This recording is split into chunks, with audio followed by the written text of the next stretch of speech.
Hello you lovely dumbasses and welcome to this quick little video I decided to make on the spot. After playing Deltarune chapter 4, I just had a huge theory about the knight and their motive, and I feel like I should share it with you guys. Just to be clear, there's gonna be nasty spoilers. It would be best for you to play or watch someone play chapter 4 and prior. I'm serious, I'm not gonna hold back. Okay, are you ready? Good? Let's go. Don't forget to like and subscribe, and also very important to comment your thoughts and or counter arguments if you disagree with what I'll say. Or add things, I don't know. Alright, let's really go this time. No i jak tam, moje skibidi sigmy? So a few days ago, chapter 3 and 4 of Deltarune finally released, and with that, the community already became feral with me in the center. I loved those chapters. Got a lot of fun, Tenma became a new favorite, the story started to thicken, Chris is apparently our biggest ops, and chapter 3's secret boss became the bane of my existence. No, cause how the fuck do I beat this shit? Help!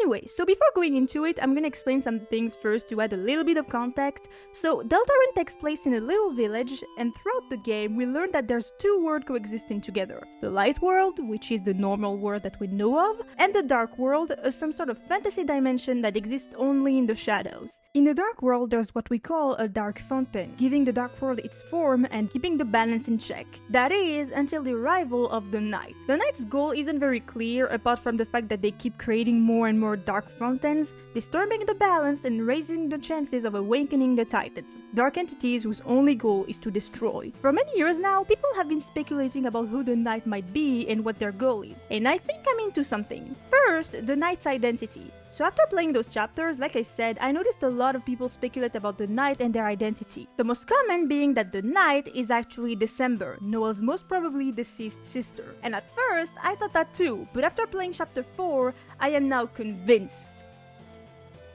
that she isn't. Yeah, already off the bat, I'm gonna disagree with the majority because personally, I think that the knight is actually Carol, Noel and Dess's mother.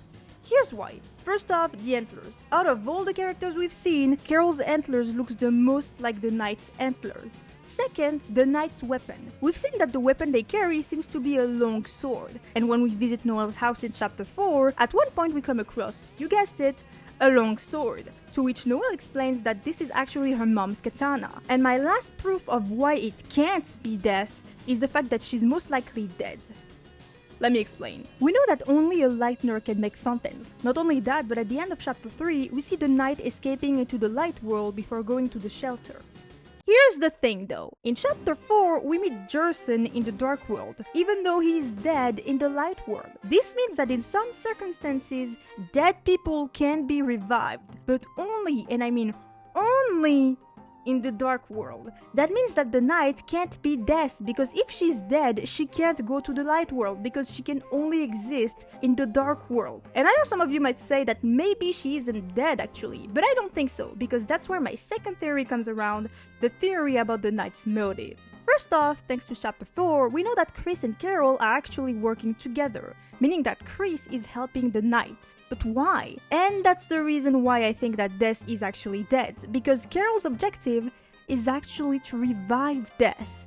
And with the infos we've got in chapter 4, I am now convinced of it. After all, Jerson was able to revive in the dark world, and I think that's why the knight is making all of those fountains. Because remember the prophecy, the more dark fountains are created, the more the world will plunge into darkness. And if that happens, then darkness will be able to live on the light world, thus also bringing back some of the people that died, and finally bringing December back to life.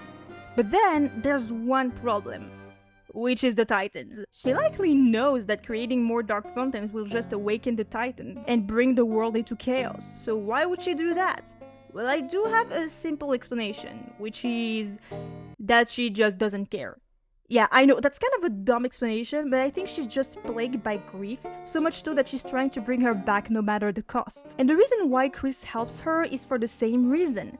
There's multiple hints that indicate that Chris and Des were really close, even the fact that Chris doesn't play the piano that much anymore. We know that Des was a musical prodigy, maybe that's why they don't really play much, because it reminds them of her, but here's where my theory might crumble, because Ralsei tells us in chapter 2 that darkness will turn into stone if there's more fountain, meaning that it could be the fate of Des if she's ever revived. But I think there's three options that could counter that. Either one, Carol doesn't know about the stonification yet, but that's weird because Chris would have told her. Two, they maybe have a solution to this that we don't know of. I mean, no darkness turning to stone in Ralsei's Dark World, and we have no explanation about that, so... Or three, dead Lightners are not affected by stonification. We never saw Jocelyn turn into stone, so that could be the case. Either way, that's my theory. Yeah, I told you this was gonna be quick. If you disagree or have something to say, feel free to comment, that would be very interesting to read. I'm just so happy that we finally got more chapters, and even happier that the next one is happening next year! Woo! Anyway, don't forget to like and subscribe, and I'll see you around.